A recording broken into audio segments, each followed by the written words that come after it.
We're all ready. And Machumu, it's okay because now we don't see the light, so you're all right. Don't worry. Yeah, yeah, it's okay. No problem. Okay. Hey, Lillian or Sue, Mhm. did we switch over already?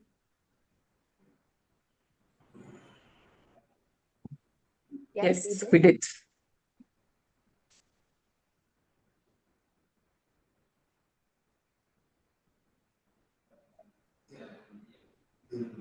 All right.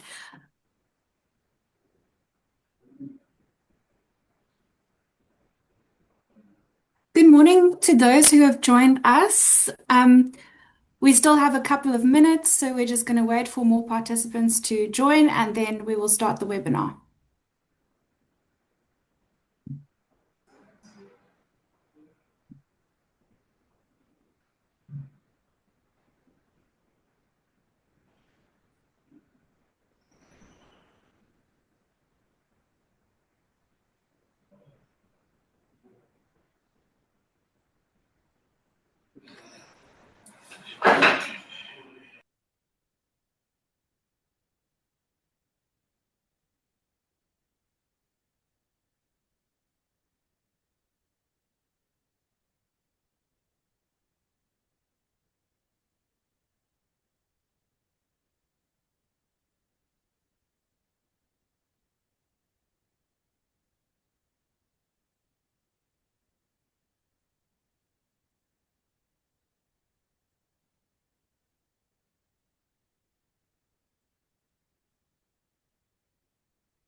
Good morning, everyone. My name is Deirdre de Vos. Thank you so much for joining us today. I am the Marine Conservation Program Manager at the Western Indian Ocean Marine Science Association, WIOMPA for short. I see we have quite a few attendees today. We have about 94 people that's joined us so far.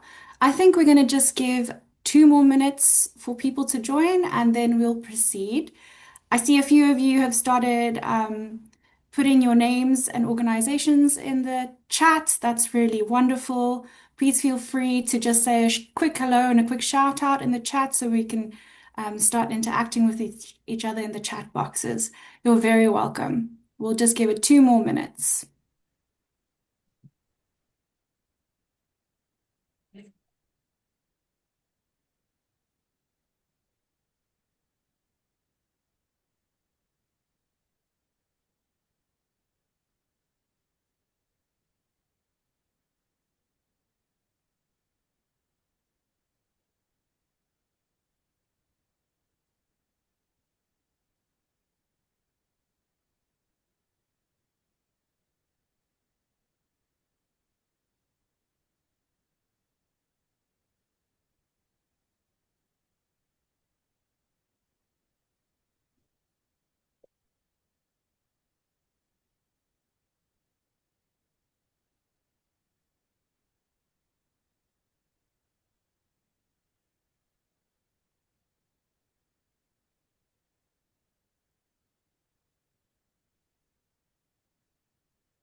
Okay, good morning, everyone. I think we're going to kick it off. So, for those who have joined just now, my name is Deirdre de Vos. I'm with WIOMPAN as the Marine Conservation Program Manager. I'm based in South Africa, and it's such a pleasure to warmly welcome you to our WIOMPAN webinar today. We're going to have a good overview and an introduction from our president, uh, Mr. Alan Cedras, shortly.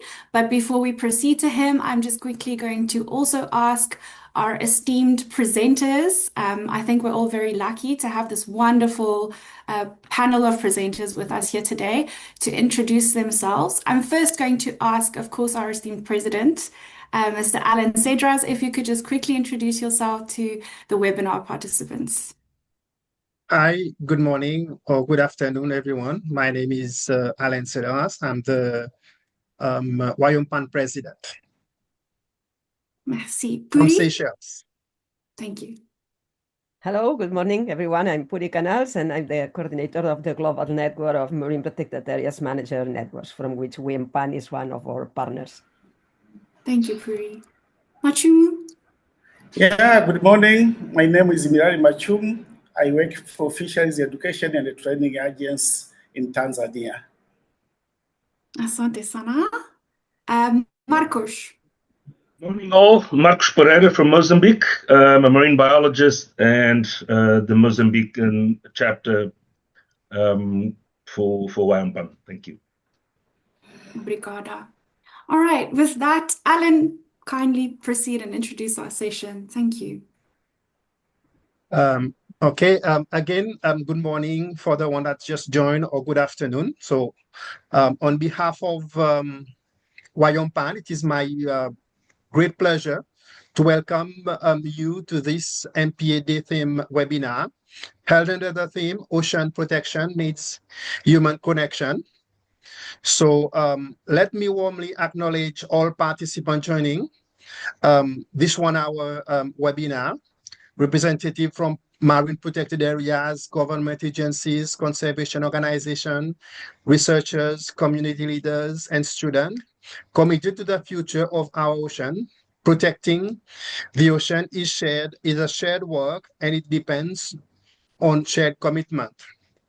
So a warm welcome to our speakers giving their time and expertise today. So to DJ DeVos from WIOMPAN, who will be my co-moderator. So we are honored to join 3 distinguished speakers. The first one will be Puri Canals, will present on the global network, applying existing management learning to new MPAs and the BBNG agreement. This is especially timely as the global ocean community works towards biodiversity governance beyond national jurisdiction. Okay, and the second, we will have Dr. Milali Machumu will present on management effectiveness of MPAs, roles and consequences. Establishing marine protected area is only the first step. The real value depends on how effectively they are managed and supported. And our last speaker will be Marcos Pereira.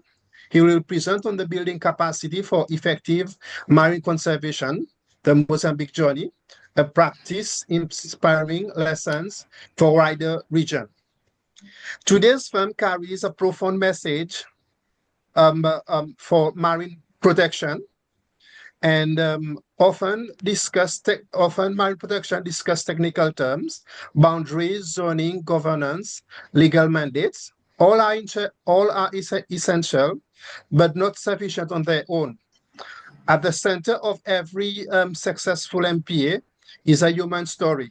Communities who lives depend on the sea, managers working with limited resources, but deep commitment, scientists generating evidence, local leaders building trust and ownership, and network like WIOMPAN connecting people across boundaries. People protect what they value, and they value what they feel connected to. Effective resilience of MPAs must be rooted in relationship, between people and nature, between science and management, between local knowledge and policy, and between national experience and global commitment. Today's speakers will illuminate a different part of the human connection. Capacity building is investing in people. Management effectiveness is supporting people with right roles and systems. And the global MPA networks reminds us that we learn from the strength with one another. So as you listen, I encourage you to think of MPAs not only as a place on a map, but as a living space of relationship, responsibility, learning. Let us reflect on how management effectiveness move from concept to reality, and how regional global learning can shape the next generation of marine protection and the framework like the BBNJ agreement. Following the presentation, we will open the floor for your question. I encourage everyone to engage actively and learn from this distinguished panel. MPA Day celebrates protected area and the people, partnership, and shared purpose that makes protection meaningful. If ocean is to remain healthy for future generation, our effort must be built on human connection across discipline, institution, borders, and between the ocean itself. Thank you for joining us. And I thank you to our speakers and facilitators. It is now my pleasure to hand over to Deirdre to brief us about WIOMPAN. Thank you. Thank you very much, Mr. President. Just for all our participants to note, we are recording the session and the recording will be shared afterwards, so it will be available to you. I also wanted to kindly ask you if you have any questions to please pop them into the question box or into the chat. If you're putting your questions in the question box and you see other questions that seem really interesting to you and you would like those to be addressed, please give it a thumbs up. This will help us to address the most pertinent questions first, those that maybe all of the participants are quite interested in.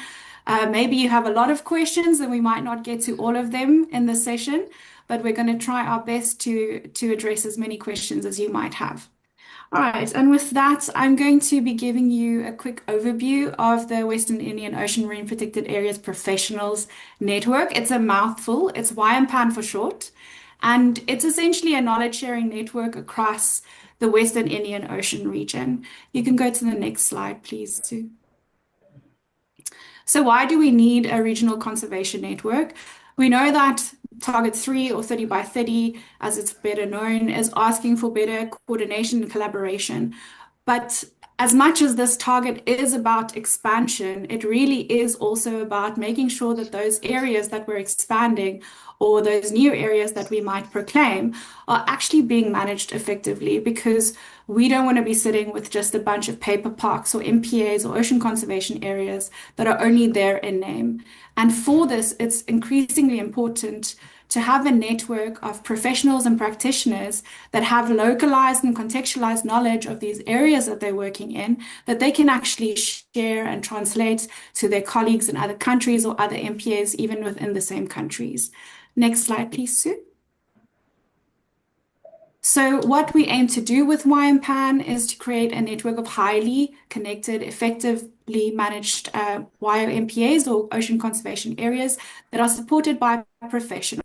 And I think this is a very, very important word to use, because our practitioners, our rangers, our managers that are working in these sites are professionals, and we count on them to actually do the work that we're kind of just discussing at a higher level. If we don't have these professionals that are actually implementing what we need, these areas will just, have no value and no impact. And so the mission is to shape the future of MPA practitioners by providing opportunities for development, fostering valuable connections, and facilitating member success through learning, mentorship, and career growth. You can go to the next slide, please, Stu. So if we're quickly looking at WIOMPAN, WIOMPAN works across the 10 countries that are recognized under the Nairobi Convention. We're starting up at Somalia, going all the way down the coastline to South Africa, and then of course also including the island nation states. At the moment, and these figures are slightly outdated, and we'll update them soon because we're going to have the new Marine Protected Area Outlook coming out in the next 2 years. But we have about 143 MPAs within the Western Indian Ocean.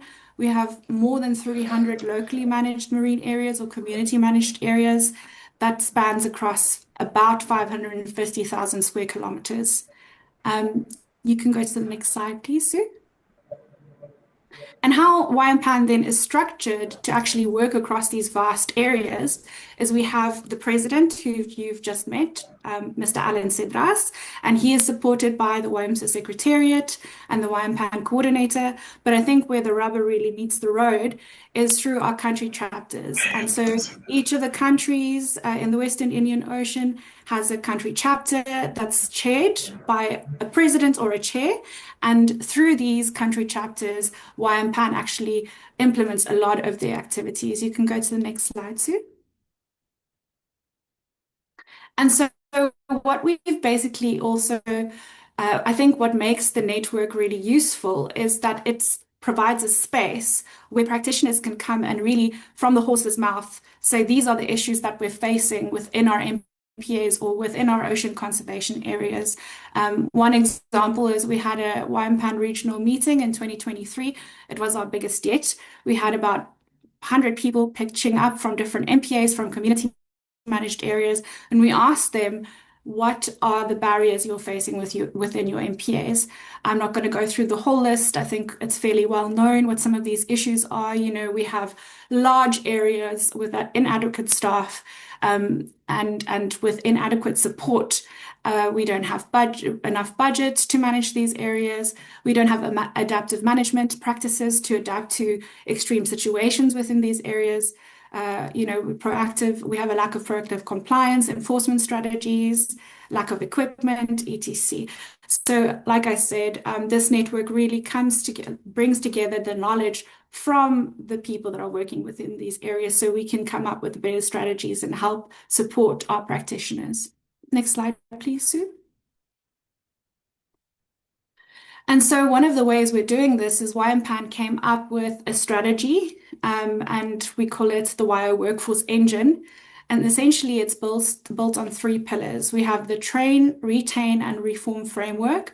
And so training addresses competency gaps and future skills that our practitioners might require. Retain is focused on strengthening the HR systems and the career pathways and leadership pipelines for these professionals. And then the reform aspect of it kind of has a larger look at the system within which these practitioners are working, and it tackles like institutional governance and finance structures that ultimately affects the long-term effectiveness. Next slide, please, Sue. And so the benefit of being part of WIOMPAN is there's a lot of training opportunities. A few of them are mentioned here. So MPA Managers course, strategic adaptive management, management effectiveness training. But one of our most impactful and I think prominent programs is the WIO Compass program, which is a certification program for professionals. And I really urge everyone here today to go read about WIO Compass afterwards, which I think has a real benefit for our practitioners in the region. There's also various resources that are available through WIOMPAN.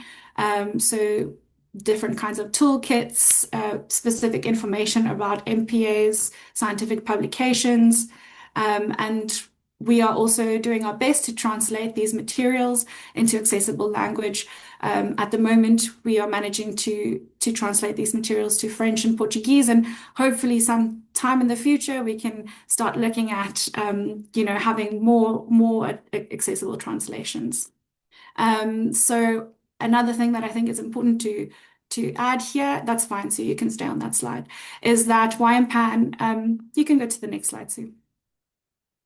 Asante. reaches over 2,500 practitioners. So we have a very good social network, and we see a lot of engagement across this network. As I said before, it is a knowledge sharing network. So being part of this network means that you can actually speak to a lot of other practitioners in other countries and engage with what kind of issues they're dealing with, which might be very similar to your own. At the moment, we have actually a bit more than 400 members.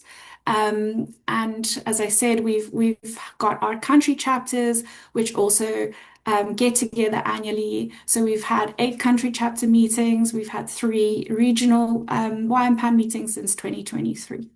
Next slide, please, Sue. So these are some of the partners that have supported WIOMPAN throughout its development and implementation. And yeah, I just wanted to thank, if anyone from these organizations are in the call, thank you so much for your support. We really appreciate it. And yeah, I think I'm going to keep it there. We're not here to listen to me. We are here to listen to very, very interesting other people. So I'm going to move on and remind our participants, if you have any questions, to please put it in the Q&A box so we can address them afterwards. Remember to give it a thumbs up so we can address those questions that are most important to you. And with that, I'm going to hand over to Puri, who's going to be talking to us about the BBNJ and how that integrates into the global MPA network. Thank you so much, Puri. Thanks a lot, Deidre, and thank you for the invitation. It's really a pleasure. So if you want to run my presentation, yeah, please let me say that the Global Network of Marine Protected Areas Manager Networks is a project supported by the Blue Nature Alliance that connects many regional networks and national agencies and also other bodies that are all working at some level with priority on marine protected areas management. Next slide, please. And today, WIOMPAN asked me to talk about the connections with our experience and the potential new marine protected areas under the BBNJ Treaty. So maybe first, I think it's interesting to start looking at what are the main elements of management. Some have already been mentioned in previous presentations, but I think it's important because this is what we need to take to export to this new MPA.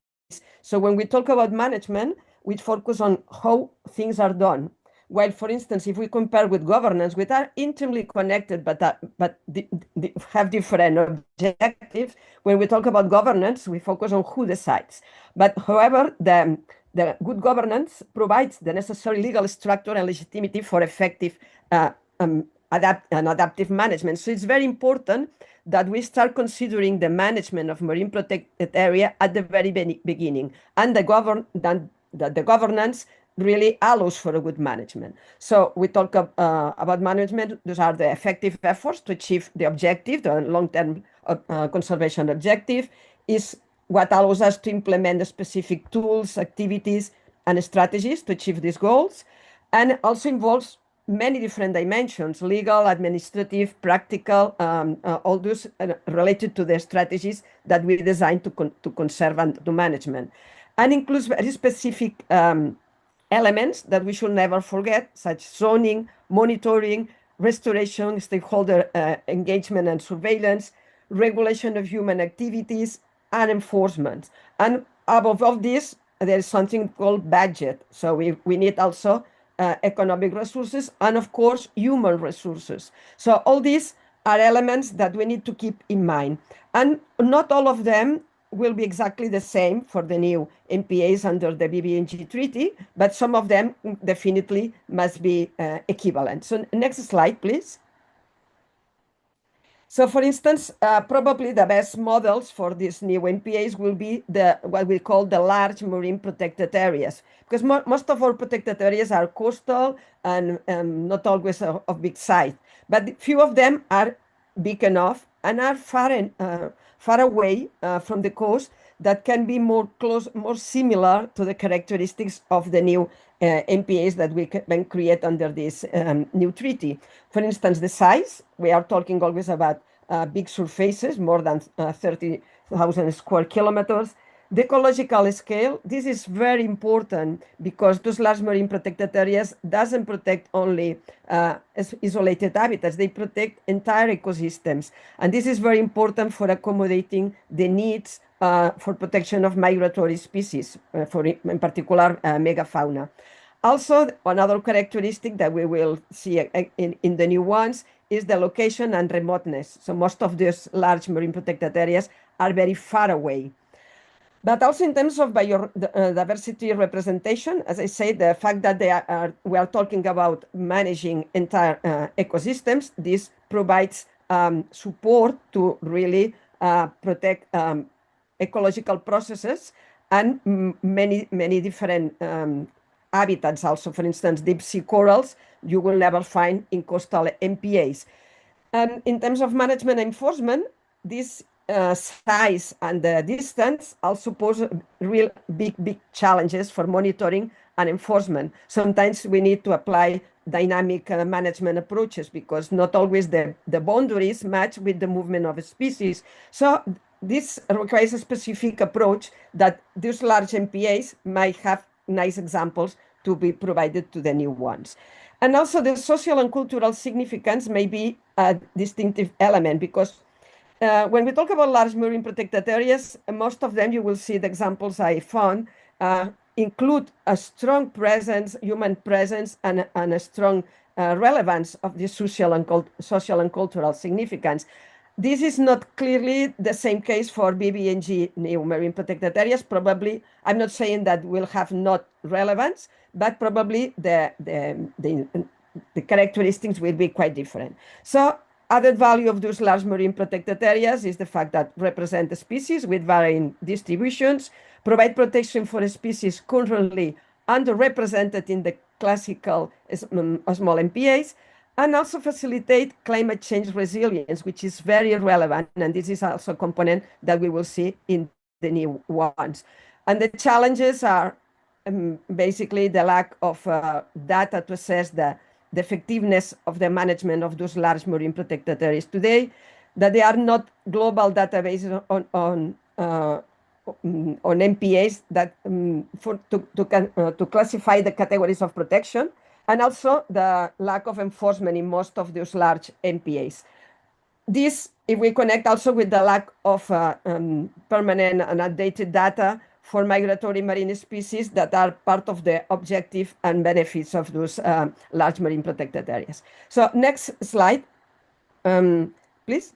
Yeah, I just select few large marine protected areas. I will not read all what is in the slides, but I thought it was interesting to see that there are already nice examples of managing huge MPAs that are far away from the continent and far away from human populations, and that might inspire and guide the management also for the new MPAs under the BBNG treaty. For instance, Papahānaumokuākea Marine National Monument in Hawaii is probably one of the best examples for the size. Is 1.5 million square kilometers, and it hosts more than 7,000 marine species.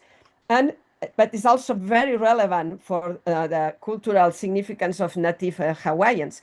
And here, the management, for me, it's very important to stress the connection with these local communities. And this is probably the element that makes more capacity to be effective in the involvement of many people in the management and the protection.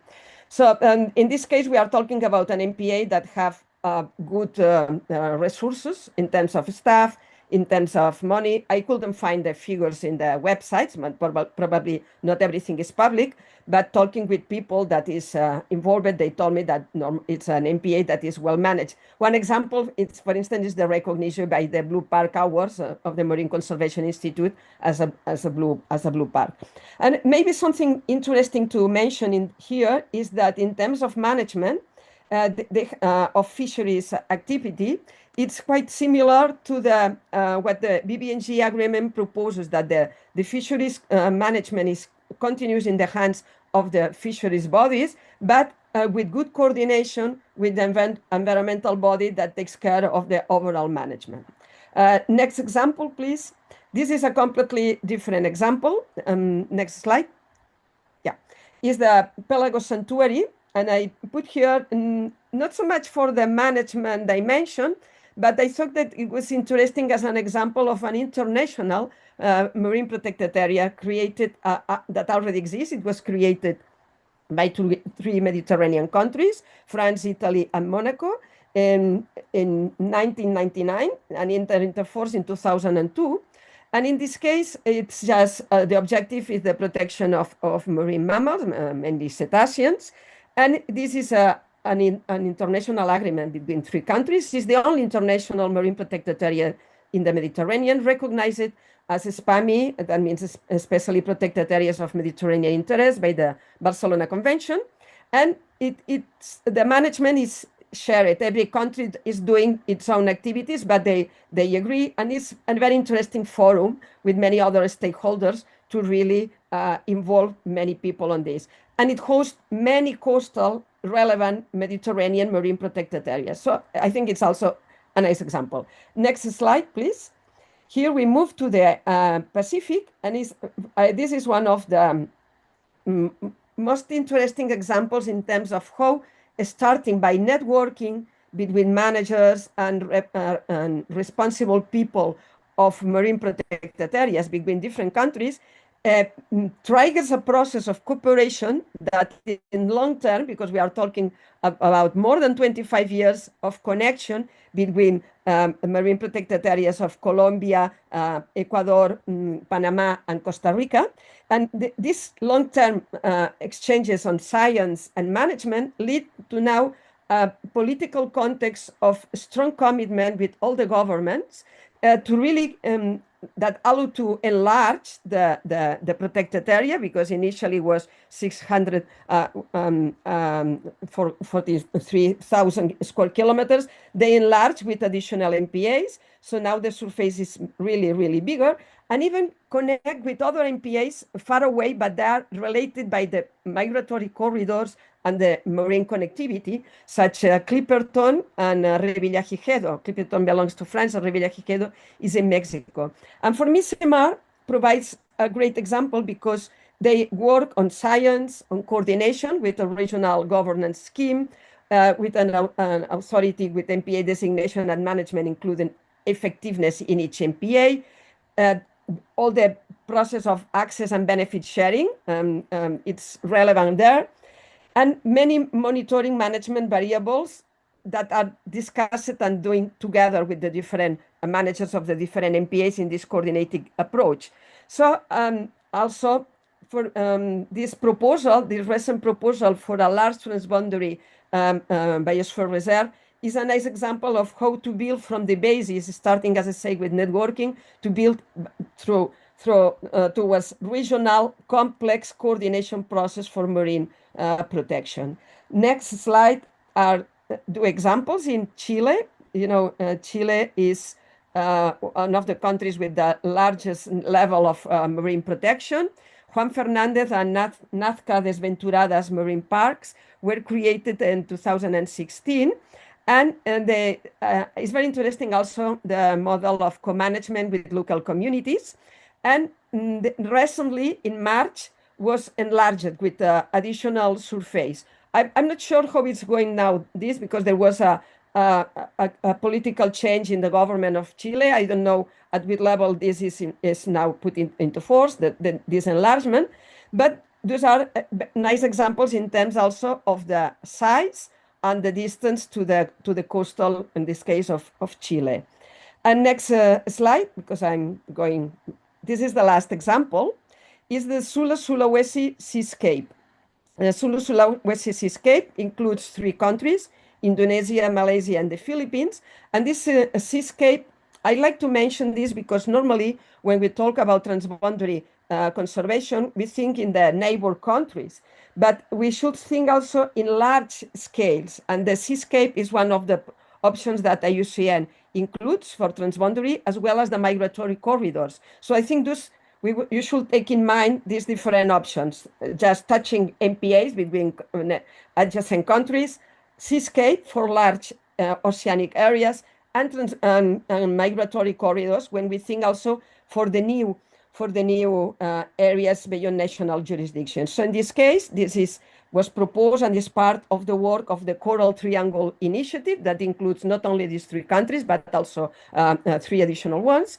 And it includes many marine protected areas and is very important for migratory species, in particular for marine turtles, because it hosts almost all the species of marine turtles we have. And again, it is an area with a strong human presence, with for years had used very destructive fishing methods. And the fact that this is considered as a seascape and they create this space for common work in the Coral Triangle Initiative, I think is also a nice example for addressing large marine areas. And just let me mention, because this is hosted by WIOMPAN as a network, that recently the Coral Triangle Initiative has created a network of managers. So I think this way of working together is spreading around the world and is going to provide good support also for these new MPAs. So my next slide just summarizes. You can just please check, because there are many different elements. Until all of them, I'm going to comment. Yeah, please, more. So yeah, now it's ready. I wanted to mention the value of those marine protected areas manager networks to support not only the existing MPAs today, but the future MPAs under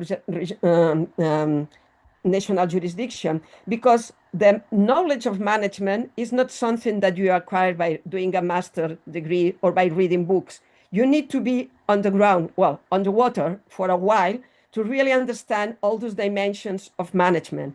And it's very important, the space of sharing and learning from others, as the networks do. So this was already presented by Deidre when she talked about WIOMPAN. So we have networks. Those networks, human networks, normally are connected with the ecological networks. But the ecological networks will never be well managed if we don't have strong human networks. This is very important to keep in mind. And those human networks might work at subnational or local level, at national level, normally connected those national with national agencies, MPA agencies, maybe sub-regional, regional, that are the ones that are more relevant in this debate.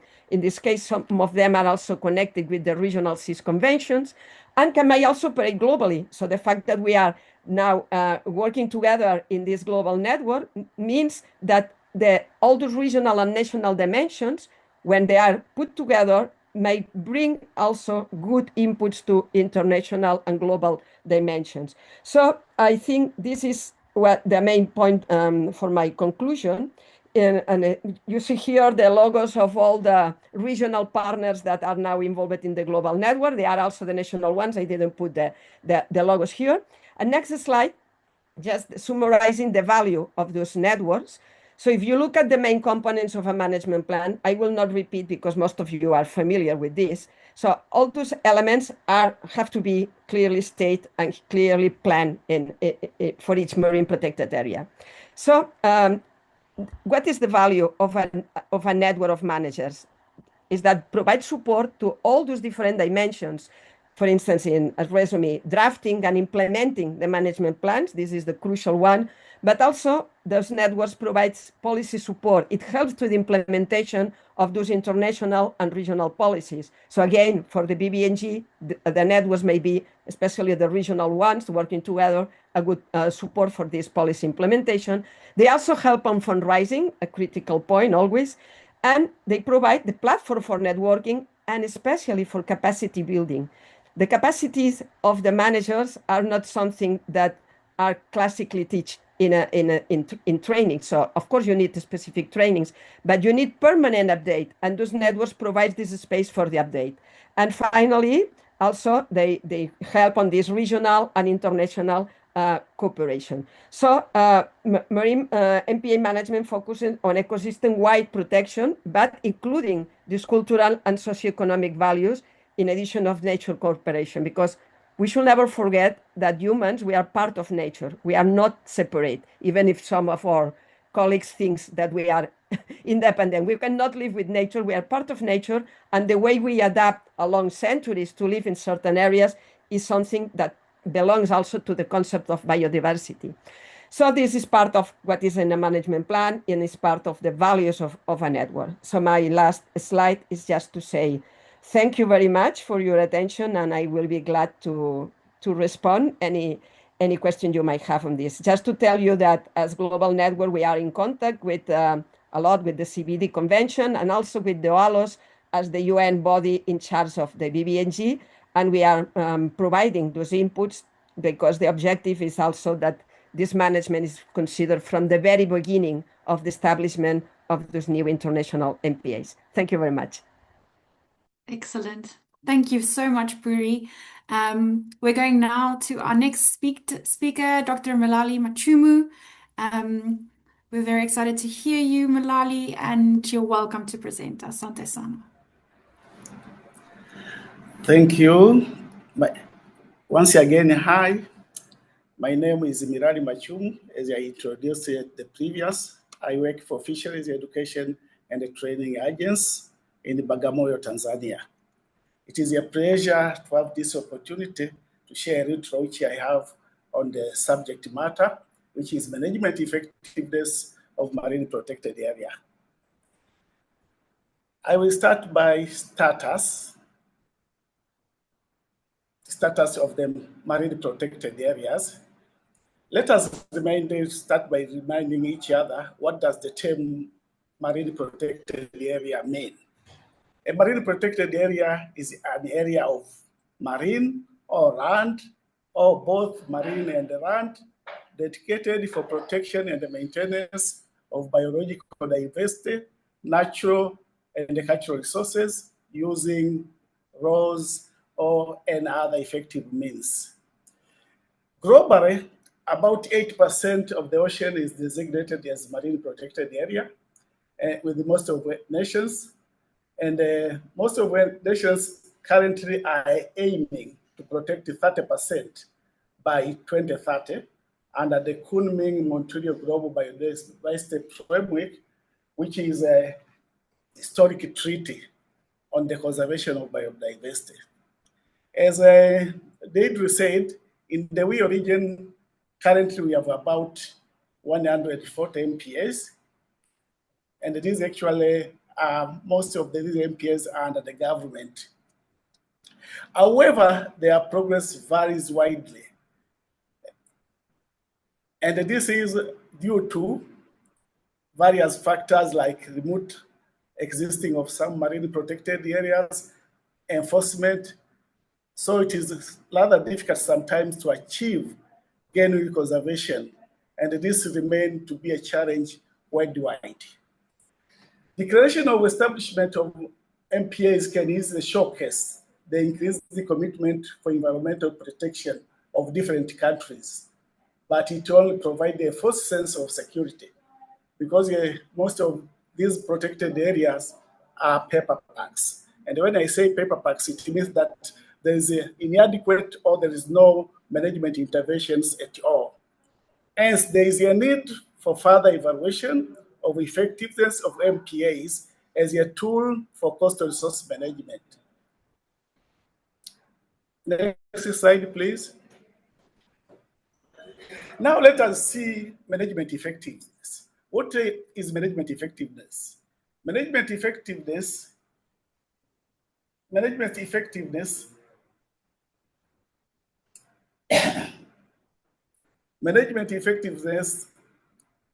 is the gauge which tries to measure the success of marine protected areas. How do they achieve the intended objectives in an optimal and effective manner?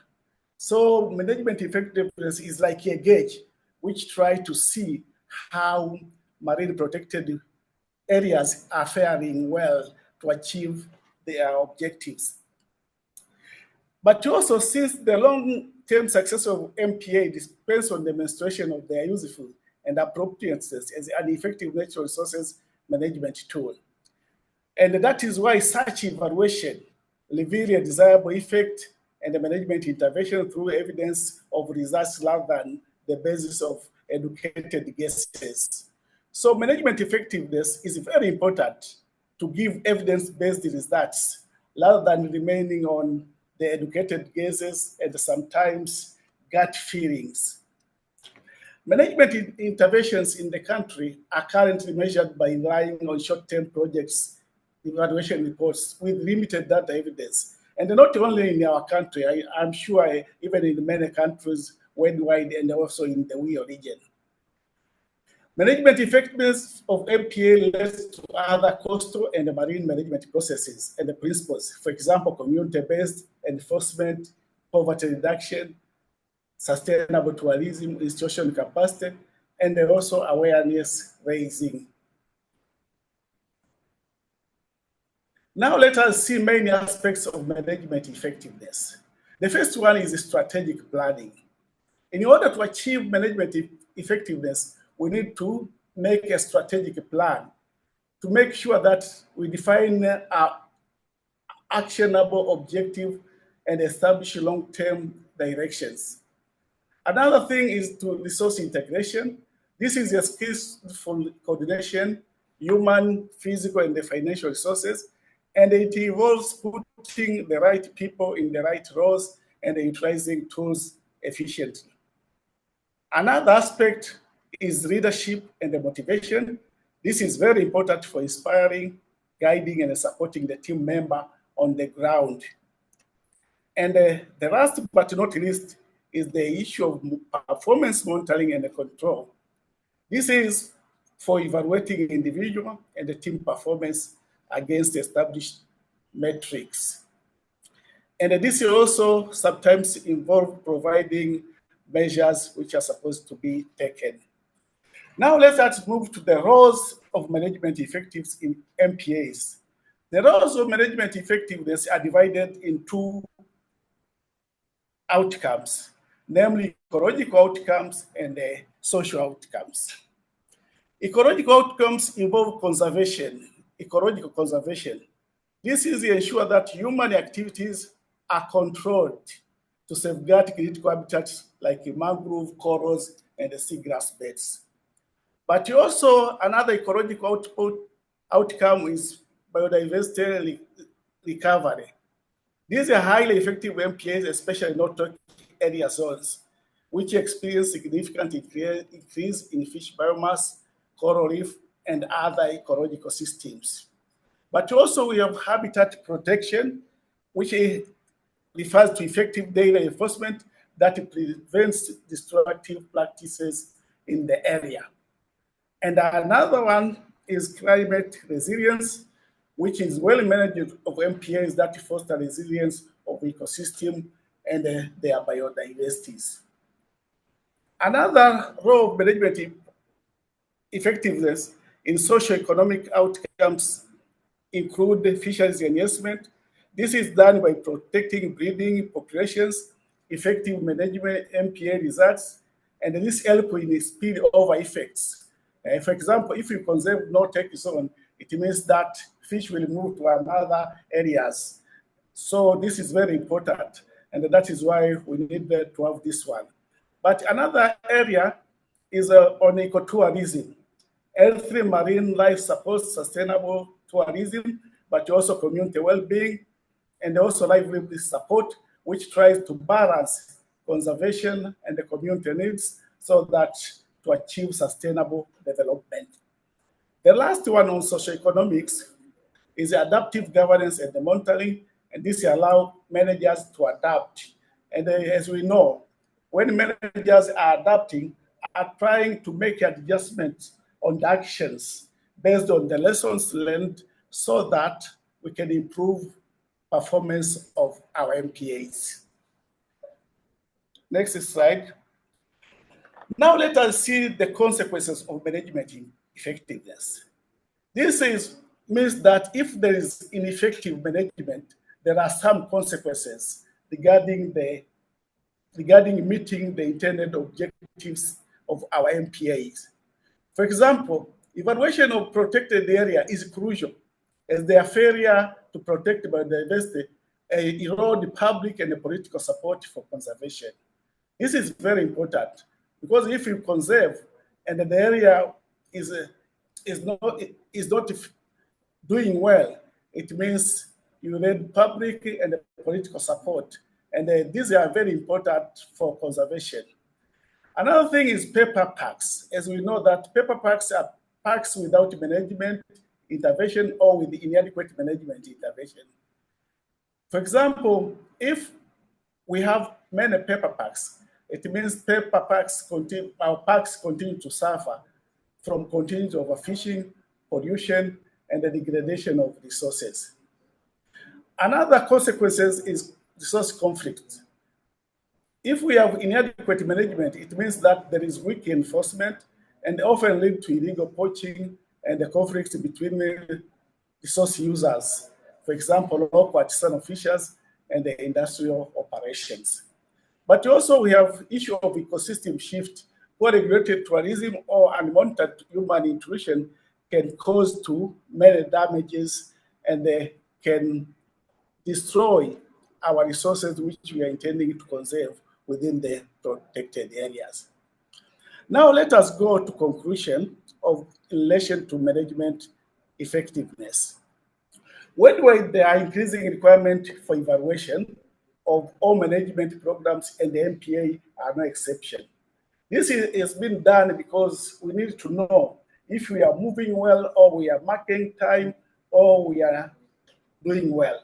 So management effectiveness is very important to know the progress of marine protected areas. Similarly, in recent years, governments have placed growing emphasis on outcome-based rather than activity-based. Currently, we need to know the impact of conservation, not only just saying we have done this and that. We need to know how conservation is impacting people in their livelihood and other things related to development. But also, it involves performance reportings, which include measures of performance in achieving objective and the targets.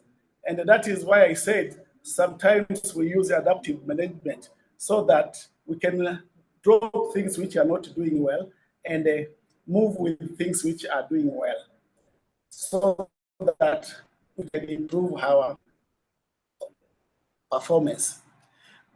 Last but not least, the long-term success of marine park depends on effective management and the community participation, combined with demonstration of the usefulness and appropriateness of conservation and the management tool. Bottom line, evaluation of management effectiveness is a part and a parcel of MPA. We cannot move without management effectiveness. It is very important to gauge our progress. Otherwise, we can continue to be doing business as usual. And sometimes we will not be doing something which is needed for the purpose of conservation. Thank you for your attention. Thank you very much, Machumu, for that excellent presentation. We're going to swiftly move on to our last speaker. Just before I introduce you, Marcos, just to remind everyone to please post your questions in the Q&A box. We've got some good questions there, about 7. You're welcome to post there, and we're going to get to your questions after Marcos's presentation. Go ahead, Marcos. Thanks, Deirdre. Before I start, I must thank the president of WIOMPAN and the WIOMSA team for the privilege and opportunity to share this long story in such a short slot. Obviously, it's a story of a long journey that must start, as the old saying goes, with small steps. Obviously, I'll be presenting small bits of the story. So to all my fellow Mozambicans, if your project is not mentioned, please don't get angry or upset. This is just an overview. On the next slide, I'm presenting some figures about Mozambique and its incredible marine and coastal biodiversity. Not only to brag, obviously, we need to brag a little bit, but also to highlight the scale and complexity involved. So the coastline spans about 16 degrees of latitude, about 2,500 kilometers, and quite a large EEZ. And this renders quite a rich biodiversity of habitat, including habitats and species and processes. And it doesn't really come as a surprise with such a long coastline. For example, the last, viable population of dugongs in the Western Indian Ocean is found in Mozambique, in Besaruta Archipelago National Park. It's a hotspot for nudibranchs. Just the Maputo National Park has more than 1,000 species of fish already reported. So it's quite a large chunk of biodiversity that's within the country. So this has resulted in 4 marine KBAs being recognized, 7 important shark and ray areas, 4 Mission Blue Hope spots, 9 MPAs.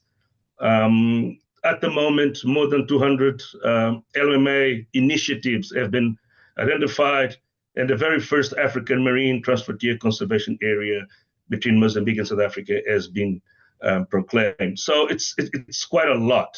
And the history of protecting all this biodiversity, which I'm presenting on this graph on the next slide, starts in 1959 with the proclamation of what is now the Marumeu National Reserve. Of all cases, to protect buffalo, and my fellow Mozambicans will probably be jumping out of their chairs thinking, well, Marumeu is a terrestrial area. Well, yes and no, because it's part of the Zambezi Delta, and it does include mangroves, which by definition makes it the very first MPA in Mozambique in 1959. And probably the oldest in the WIO. And then after that, a very gentle curve of proclamation has occurred with the Nyaka reserves, which is the birthplace of WIOMSA, by the way, in 1965, followed by Besaruta National Park, and so forth. So this is all taking us to where we are now, with about 5% of the EEZ under some form of protection, aiming at the 30 by 30 targets, which we expect to get there by going in a two-stage approach: 12% by 2030 and 30% by 35. The national MPA expansion strategy is being prepared. It's on its way to cabinet, and hopefully will be approved very soon. Moving on to the next slide, and the focus of this talk, the capacity to manage all of this capital, human capacity, that is. I mean, there's a whole other aspect of equipment and funding and so forth. But in terms of staffing, if you look at the global scenario, so terrestrial conservation areas are faring a lot better than marine. Actually, at least numerically, it's 1 order of magnitude in terms of numbers of people involved. And as a region, the Western Indian Ocean is not far from these global figures. If we look at the Mozambican situation, and this is coming from a very, very quick assessment, talking to MPA managers, we have about just shy of 400 professionals dealing with marine issues. Remember, all of MPAs in Mozambique are semi-terrestrial, so rangers don't just do marine work. They rotate and do other stuff. So this was a very quick assessment and gave us a ratio that looks pretty good in comparison. However, the definition of what's an MPA professional or other aspects must be taken into account before we jump into celebrations. But this all takes to what I present in red, which is if we want to more than double our area from the 5% that we currently are to about 12% by 2030, we need to double this capacity, not only in equipment, but in people. In 2 years, this is where the challenge lies. And we obviously need to do a lot of work, and it's easier said than done. So what has been done so far, and what I'll be sharing in the next few slides, are things that have been done in addition to what ANAC, our National Administration for Conservation Areas, has been doing, which is paying salaries, facilities, all of that.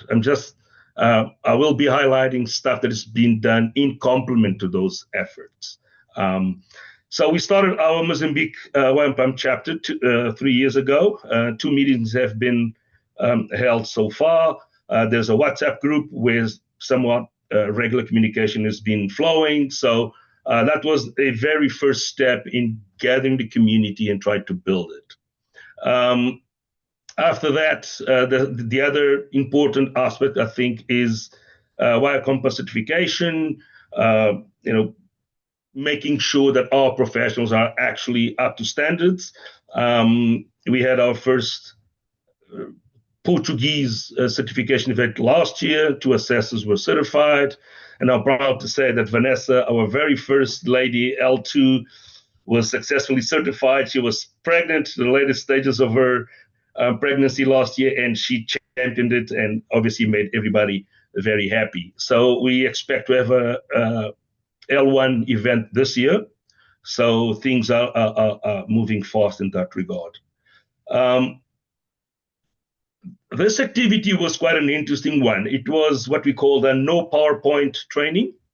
No slides, no boardrooms, just getting dirty and getting wet and try to get those skills across in terms of, boat care and maintenance. How do you keep your equipment running? How do you conduct search and rescue operations? How to do ecological monitoring?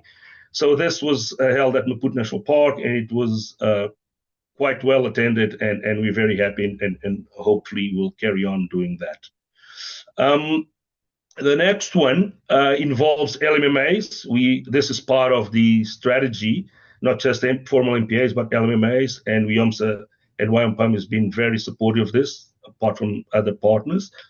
So it involves training people to actually establish LMMAs, mapping them, do competency assessments, and just get this whole movement started. And at the moment, as I said before, more than 200 initiatives have been proclaimed, and we are on our way to get them the very first established legally. The next one is a very interesting program that is being run by BioFund up to for 7 years now. Up to now, $3.5 million have been invested. More than 700 interns have been appointed to different institutions, more than 40, including more than 50 MSc scholarships. So it's boosting up the capacity, obviously not only on marine environment, but in the whole conservation sector. So quite a lot of these people have already been hired and involved into the industry. So this is quite an interesting and productive program. Lastly, and because I'm running out of time, a recent initiative that WIOMS has been involved, ANAC and Nautilus, they just started this academy program for capacity development within MPA professionals. The very first induction event was just held in June and is actually taking over, and hopefully involving a cohort of 10 trainees will start delivering hands-on experience and skills into these professionals. Coming to my last slide, I think it perfectly captures the presentation. If you want to go fast, go alone, and if you want to go far, go together. So all hands on deck, except mine, obviously, because I was taking the picture, was actually needed to push this boat into the water. And all I say is, let's go. Thank you very much. Thank you so much, Marcos. Really enjoyed your presentation. I know we're at the end of our hour, but I think we can give everyone just a little bit of time just to answer some questions if the panelists are okay with that. So we appreciate you having put your questions in the Q&A box. We will address some of the ones that have been upvoted first. So we have a question from Samuel Mola.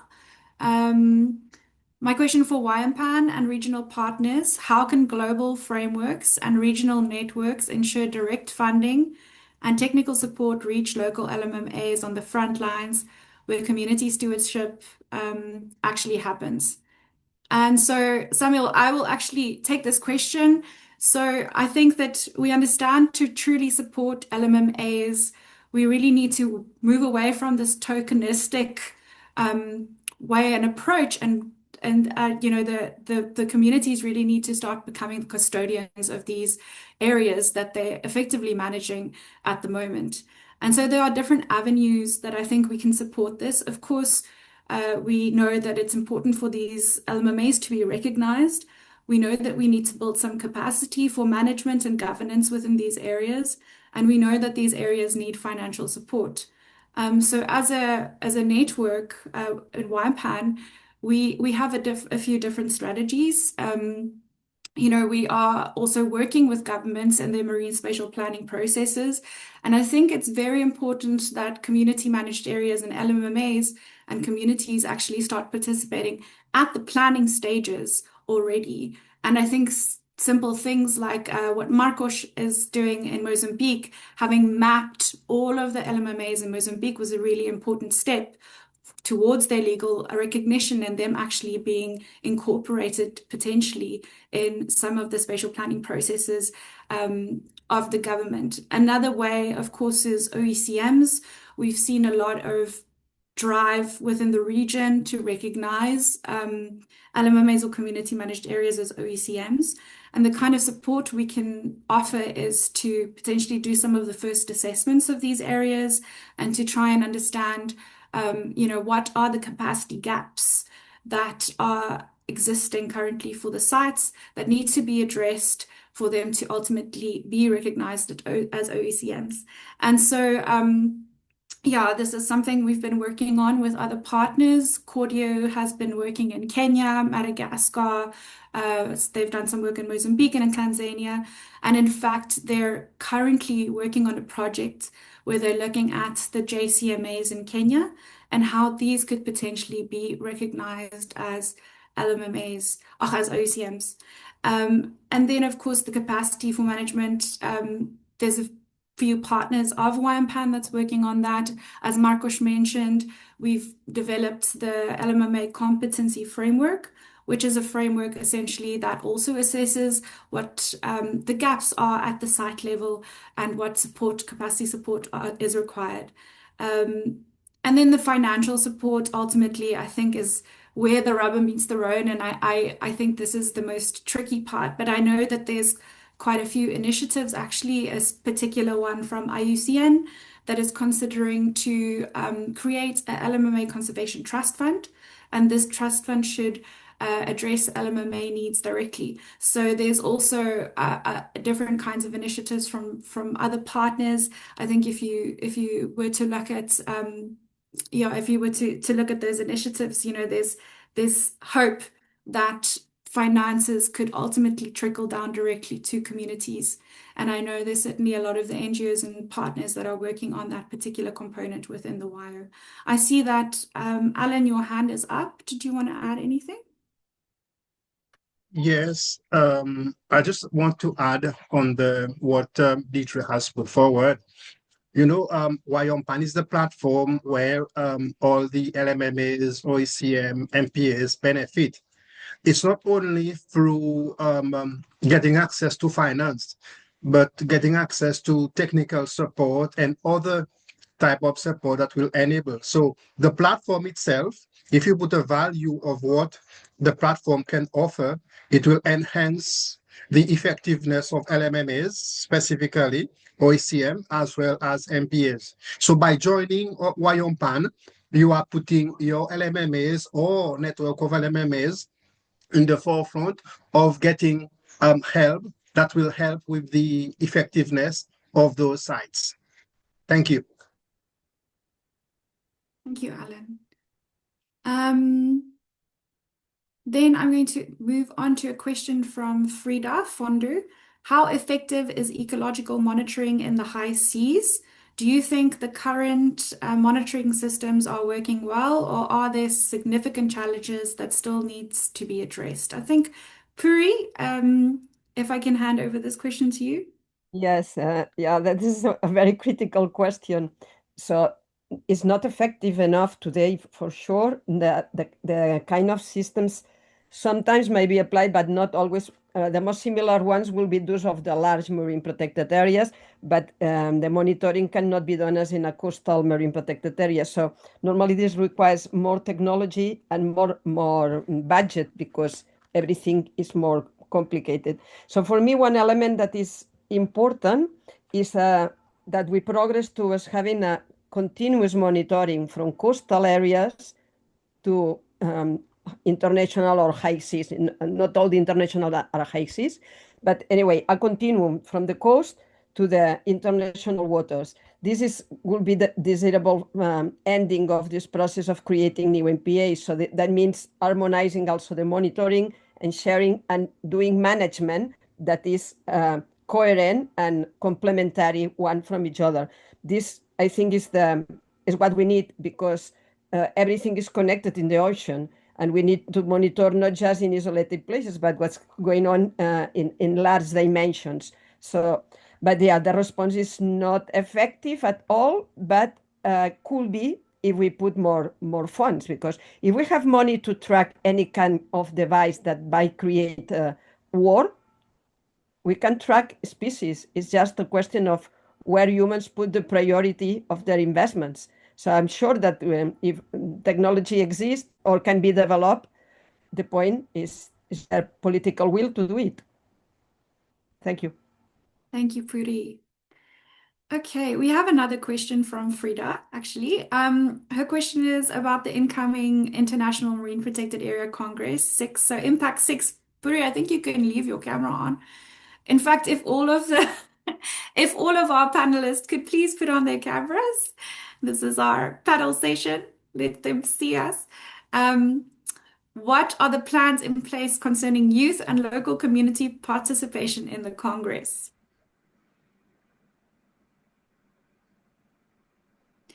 But maybe I can tell that youth is a priority and local communities among the themes, the main themes of Impact 6, they are both. How this will be articulated to facilitate the participation of young people and local communities from all Africa, I cannot respond. I'm not responsible. And we will have, with Alan, we will be together in the coming steering committee at the end of August in Dakar. So maybe then we can respond. But so far, at least from my side, there is not enough information. But I support absolutely. And the two elements are among the priorities in the list. Alan, yes, go ahead. Just let me add with regards to the Impact 6. What we want to do, one of the aim in the background is to strengthen the connection between the different network. So this is something that we need to synergize. And if we are able to strengthen the different aspect of the different network, so there will be more support, be it for LMMAs, OECM, MPAs. So what we want to do is to ensure that proper scientific oversight, proper management effectiveness, proper operational aspect, proper management planning, proper legal framework. So all of this, we are trying the background to try to put everything in one area where we can provide support. But of course, like Puri has mentioned, other details will come up in the next meeting that will be done in March next year, but we will keep you all informed on the development. But let us strengthen all the networks so that we can speak with the same language. Thank you, Alan. Puri. Oh, you just accidentally put up your sorry, hand? I just wanted to applaud what Alan was saying. I just touched the wrong button. All right, no worries. Thank you, Alan. I fully support this. Okay, so then we have Fernanda dos Santos. And this question I think I will put to Marcos. Are there examples of MPAs where oil and gas exploration is taking place? You know why I'm asking you this question now. If so, which metrics are used to measure the direct and indirect impacts on marine ecosystems, and what strategies are used to ensure no net loss of marine biodiversity? Okay, a tough one. So I saw the reply from Narima on the chat or the Q&A. Not in Mozambique at the moment. So we do have projects around MPAs, but not necessarily inside, at least in Mozambique. Although for a certain category, environmental protection areas, it is allowed. Although the whole EIA chain of processes needs to be followed. Looks like somewhere in Zanzibar it is allowed or it's happening. Not really sure if that's considered an MPA, but some sites, according to Narima, some sites do have oil and gas exploitations. So all of those metrics should be laid out in the EIA process and following environmental management plan, and usually, incorporate disaster relief and all of those protocols. It's a very tricky question, and at this stage, oil and gas is not even the worst. I might suggest. I might argue that heavy sands mining is becoming the bad wolf as opposed to oil and gas, at least in Mozambique. I'm not sure about the other countries in the region, but heavy sands mining is coming in very strong and very destructive. So yeah, look out for that. I'm not sure if I answered your question, Fernando, but feel free to reach out and then we can argue a little bit more. Thank you. Thank you, Marcos. And then I have a question for Machumu. Machumu, what are the methods to measure the management effectiveness daily, weekly, or monthly? Thank you. Actually, there are a number of methods which are used to measure management effectiveness. One is MET. MET is a management effectiveness tracking tool, which is a questionnaire and a simple method which can be used to measure management effectiveness. But currently also we have detailed one, which is known IMET, Integrated Management Effectiveness Tracking Tool. This is a very realistic and with a lot of analysis, and also it is digital supported. So it is more evidence-based way of tracking management effectiveness. But as far as monitoring is concerned, there is a number of monitoring protocols which can be used to measure different progress of conservation activities. For example, there are issues of coral, there are also issues of mangrove, and there are also other ecological systems. So it depends on the protocol, management protocols or monitoring protocols which are selected by a country or by a marine protected area. Thank you very much, Machumu. But also I wanted to add on the previous questions on the mining in the protected area. In Tanzania, we have one marine park at the border of Tanzania and Mozambique, known as Mnazi Bay, where conservation are doing well with development activities like gas mining. For example, in Mnazi Bay, there is a number of gas wells within the protected area. But it is very important to do environmental impact assessment before allowing any activities relating to mining. But also, there is a need of also working together very closely with the practitioners from gas and also conservation. Up to now, I don't see a big problem in Mnazi Bay where mining or gas wells are within the park. So I think that is also a template which can be taken to see how conservation activities can go along with development activities. So that is an example of that how guests can work with protected areas. Thank you very Let much. me Thank you. Let me enhance on Dr. Machumu regarding to management effectiveness. Yes, the two important tools commonly used are the IMET and MET. Very good. One thing that the audience has to understand also, there are also other supporting tools that can be combined with the two management effectiveness tracking tools to support, like the use of Earth Ranger, the use of SMART. These are all the basic data collection platform that will help you to see what is happening and for you to take informed decision, because Earth Ranger comes with the software Tableau, which can enhance analysis. At the same time, it will, if you add it with your effectiveness, it will increase your ability to ensure where you're going right and where you're going wrong and how it can be improved or what decision making needs to be taken. So there's a lot of combination. So it's up to you. But the WIOMPAN platform are quite versed in all those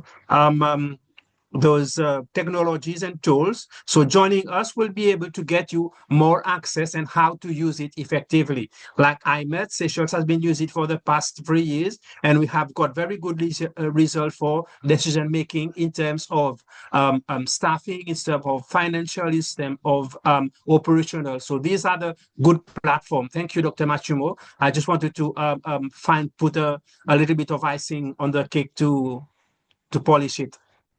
Thank you. Thank you so much, Alan. Okay, so I think there's quite a few questions that we're unfortunately not going to be able to address today, but I'm going to be putting my email address in the chat box. I've also asked you to please CC our communication specialist, Susanna Wachia. And if you have a burning question that you would like to answered, please feel free to email me and I'd be happy to respond.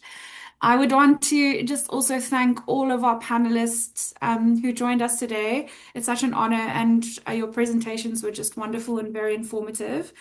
And of course, I want to thank everyone, all of the participants, in helping us celebrate MPA Day, which is really also why we're here. In fact, the person that had come up with the concept of MPA Day, Dr. Judy Mann, is in the call as well, or in the webinar, and we wanted to just give her a little hand of applause for this amazing initiative. It started in South Africa, and in fact, it has now gone global. And I think it's just a wonderful way to celebrate not only the marine protected areas, but the people that are working within these areas that are working so hard. And rightly, as other participants have also put, the communities that are trying to also protect these resources on which their livelihoods are dependent. So with that, I'm going to maybe ask Alan, would you like to have some closing statements? And then we're going to wrap up the webinar. Thank you, Deidre. I will say a very big thank you to our speakers, and then to the team in the background who has been supporting us to make this MPAD webinar a success. We have reached slightly above 200 participants together with our speakers. So it's a great achievement. So I would like to thank all the participants. I know there have been a wide range. I've seen students, I've seen MPA practitioners, all of them. And it is a good platform. And I would advise you also to join WIOMPAN, because it is a network that it is emerging and support human activities. So as this theme is very focused on ocean protection and human connection, so we are urging you to join us. This will enhance our human connection in terms of our activities. So thank you again, and have a lovely weekend, and happy MPA Day, which is on the 1st of August, tomorrow. Thank you again. Thank you very much. Okay. Bye. Have a great day. Bye-bye. Bye.